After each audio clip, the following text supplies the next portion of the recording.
All right, let's jump right into it. If you're a plastics resident, getting a solid handle on cleft palate repair is absolutely essential. So today, we're going to break down non-syndromic cleft palate repair into a really high-yield practical guide, hitting all the key things you need to know for the OR and for your boards. First off, why does this matter so much? Well, an isolated cleft palate shows up in about 1 in every 2,000 live births, and that number holds pretty steady across different populations. So there's no question you're going to see this, and you'll be expected to know how to manage it. So we know how common it is, but as surgeons, what we really care about is how do we fix it? What are the actual keys to a successful repair? Because it's so much more than just closing a hole in the roof of the mouth. It's this incredible balancing act between restoring function for speech and swallowing while trying not to mess with the child's future facial growth. To really get this down, we're going to walk through it just like a real clinical case. We'll start with the foundational anatomy, why this happens in the first place. Then we'll get into classifying the different types and figuring out the best time to operate. From there, it's into the virtual OR to look at the game plan for both the hard and soft palate. And finally, we'll wrap up by looking at what success really means by digging into outcomes and potential complications. Let's get to it. First things first, anatomy and embryology. You have to understand the why behind the cleft because every single move we make in surgery is based on correcting what went wrong during development. Okay, so let's quickly rewind the clock to embryology. You've got the primary palate, that's everything in front of the incisive foramen, forming between weeks 5 and 6. Then, the really critical part, the secondary palate, kicks into gear around week 7. These two shelves have to swing up like drawbridges and start fusing in the middle. That fusion zippers its way back all the way to the uvula, and it should all be sealed up by week 12. A failure anywhere along that path is what gives us a cleft. And that brings us to the levator sling. Honestly, if you remember one anatomical concept from this is it. In a normal palate, the levator palatini muscles cross the midline and link up, forming this beautiful, functional muscular sling. When it contracts, it lifts the soft palate up and back to seal off the nose for speech. But in a cleft, these muscles don't cross. Instead, they just dead end, inserting onto the bony edge of the hard palate. The sling is broken. The number one goal of our soft palate surgery is to find these muscles, free them up, and recreate that sling. Okay, so keeping that messed up anatomy in mind, let's talk about how we actually classify these clefts and decide when to fix them. This is the what and the when of our whole surgical plan. For classification, the VEO system is king. It's just really practical and based on the anatomy we see. A VEO Class 1 is the simplest form. It's just a cleft of the soft palate. The key thing here is that the bony hard palate is totally fine. Our job is all about muscle and mucosa. Now with a VEO Class 2, we're stepping it up a notch. The cleft now goes all the way through the soft and hard palate, right up to the incisive foramen. The lip and the gums are still intact, but now we've got a whole new problem, closing a defect in the bone. A VEO Class 3 is where we jump into the primary palate. This is a complete cleft on one side that runs from the back of the throat, through the palate, and all the way out through the gum line and the lip. Surgically, this is a completely different ballgame. We're not just closing the palate, we're dealing with the alveolar gap and rebuilding the floor of the nose. And finally, we have the VEO Class 4, a complete cleft on both sides. In this case, neither side of the palate ever fused to the nasal septum. This leaves you with a much wider defect and a vomer bone just sitting there, exposed in the middle. And as you'll see, that exposed vomer becomes a really important piece of the puzzle for our repair. So, when do we actually go to the OR? For decades, there was this huge debate. Do we operate early to help with speech, or do we wait to avoid messing with facial growth? Well, the consensus today has pretty much landed on the side of speech. The vast majority of surgeons now do the repair in a single stage, somewhere between 9 and 12 months of age. The idea is to get a working palate in there before the child starts talking and develops bad speech habits that are really hard to undo later. All right, let's scrub in. Time for the surgical playbook, starting with the hard palate. The goal here sounds simple, but it can be really tough.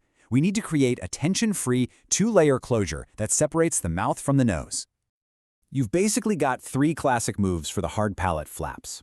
There's the von Langenbeck, which uses 2 pedicle flaps. It's less dissection, which is great, but it can be hard to get closure way up at the front.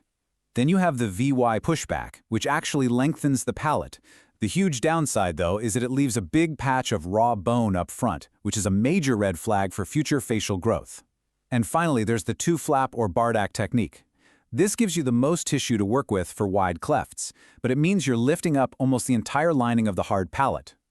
The whole game here is a constant trade-off between getting enough tissue to close without tension and leaving as little raw bone as possible. Now remember that exposed vomer from the va IV cleft? Here's where it becomes your best friend.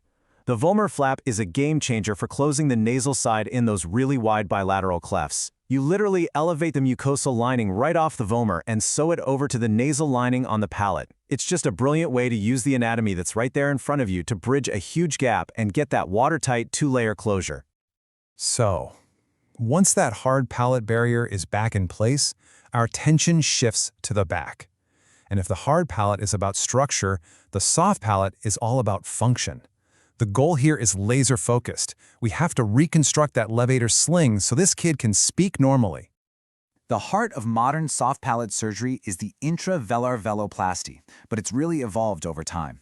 The earliest versions were just a simple sewing of the muscles in the middle. Then came Type 2, where surgeons started dissecting the muscle off the back edge of the hard palate to get better positioning. But today, the standard of care is really moving toward a Type 3, or radical veloplasty. This is a much more aggressive dissection, where you free the muscle completely from its abnormal attachments and really pull it backwards to create a sling that's as close to anatomically normal as possible. So this brings us to the two main philosophies for the muscle repair itself. On the one hand, you can do a straight-line intravelar veloplasty, where you bring those dissected muscles together right in the midline. Or you can do a Furlow double opposing Z-plasty. This is an incredibly clever technique. It uses Z-plasties on both the nasal and oral sides, which not only reorients the muscle into a sling, but also physically lengthens the soft palate at the same time. Both are great options, and it often comes down to the specific anatomy and surgeon preference. All right, the surgery's done, but our job isn't over. Now we have to talk about what happens next. This is all about outcomes and complications, how we measure success, and what we need to watch out for. This is stuff you absolutely have to know for counseling families and for your exams. One of the biggest complications we worry about is an oronasal fistula, basically a hole that forms after the repair. And the risk is not the same for everyone. For the simpler clefts, just the palate, the rate is around 5%. But look what happens when the cleft involves the lip and gums, it skyrockets to almost 18%. The takeaway is simple. The wider and more severe the original cleft, the higher the risk of a fistula. That's a crucial conversation to have with parents before surgery. But the ultimate test of our soft palate repair is speech. The dreaded complication is VPI, or velopharyngeal insufficiency. That's when the palate doesn't close properly, and air leaks into the nose, causing that hypernasal speech. This chart is so cool. It's from one surgeon's experience over 20 years. It shows the rate of VPI that was bad enough to need another surgery, dropping from nearly 11% down to about 6.5%. This is a perfect illustration of how our techniques have gotten better over time, likely thanks to things like that more radical muscle dissection we talked about. Now, there's a long-term shadow that hangs over every single one of these repairs, and that's facial growth. What's fascinating is that studies on people with unrepaired clefts show that their upper jaw grows pretty normally. It's our surgery, specifically the scarring from that raw bone we sometimes leave on the hard palate, that can restrict growth and lead to that sunken-in mid-face appearance. This single concern is what drives so much of our decision-making when we choose a technique. And really, that brings us full circle to this quote, which just sums it all up perfectly. The goals of surgery include separation of the oral and nasal cavity, with restoration of the velopharyngeal sphincter, allowing normal speech. It captures that dual challenge we face every time. Build the wall, but also build a dynamic, working valve. Mastering that balance is the true art of cleft palate repair. But it also leaves us with a critical question to think about.